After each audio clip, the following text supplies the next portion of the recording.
ابو ہریرہ رضی اللہ تعالیٰ عنہ حدیث میں ایک واقعہ نقل کرتے ہیں، کہتے ہیں کہ نبی کریم صلی اللہ علیہ وسلم نے مجھے زکوٰۃ کا مال یعنی غلہ، کھجوریں وغیرہ پر نگہبان بنائے تھے۔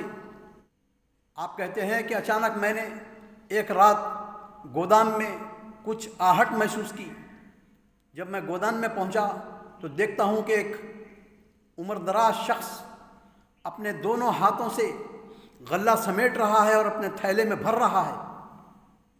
میں نے اسے پکڑ لیا اور کہا کہ اتق اللہ، اللہ سے ڈر، مسلمانوں کا مال چوری کرتا ہے۔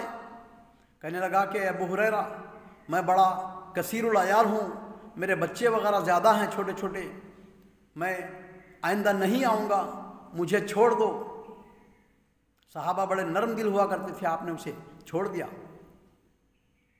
دوسرے دن نبی کریم صلی اللہ علیہ وسلم سے ملاقات ہوئی۔ آپ نے مسکرا کر پوچھا، ابو ہریرہ کیا ہوا تمہارا معاملہ؟ رات میں تمہارے چور قیدی کے ساتھ۔ آپ نے سارا واقعہ بیان کر دیا۔ رسول صلی اللہ علیہ وسلم نے فرمایا، کذب وہو یعود، یعنی وہ جھوٹا ہے، وہ پھر آئے گا دوسرے دن۔ نبی کریم صلی اللہ علیہ وسلم کی بات کے مطابق آپ نے پھر انتظار کیا۔ دوسرے دن پھر آیا وہ، پھر آپ نے پکڑ لیا، پھر کہنے لگا، منت سماجت کرنے لگا کہ بھائی میں بڑا کثیر العیال ہوں، مجھے چھوڑ دو، میں پھر نہیں آؤں گا۔ آپ نے چھوڑ دیا۔ پھر نبی کریم صلی اللہ علیہ وسلم دوسرے دن پوچھے، کیا ہوا تمہارا اس کے ساتھ معاملہ؟ آپ نے سارا واقعہ بیان کر دیا۔ آپ صلی اللہ علیہ وسلم نے فرمایا، کذبک وسیعود، وہ جھوٹا ہے، وہ پھر آئے گا۔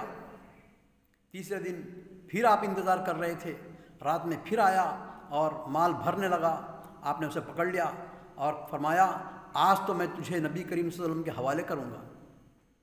کہنے لگا کہ ابو ہریرہ مجھے چھوڑ دو، میں کثیر العیال ہوں، میں تمہیں ایسے کلمات سکھاؤں گا جو تم رات میں سوتے وقت بستر پر وہ کلمات پڑھ لیے تو تم صبح تک شیطان سے محفوظ رہو گے۔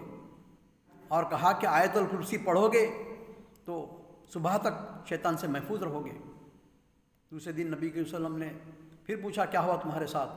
آپ نے سارا واقعہ بیان کر دیا۔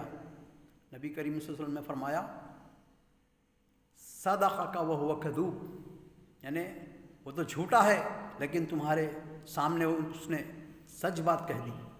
یا اخوان، راتوں میں سوتے وقت اپنے بستر پہ جانے کے بعد آیت الکرسی ضرور بضرور پڑھا کریں۔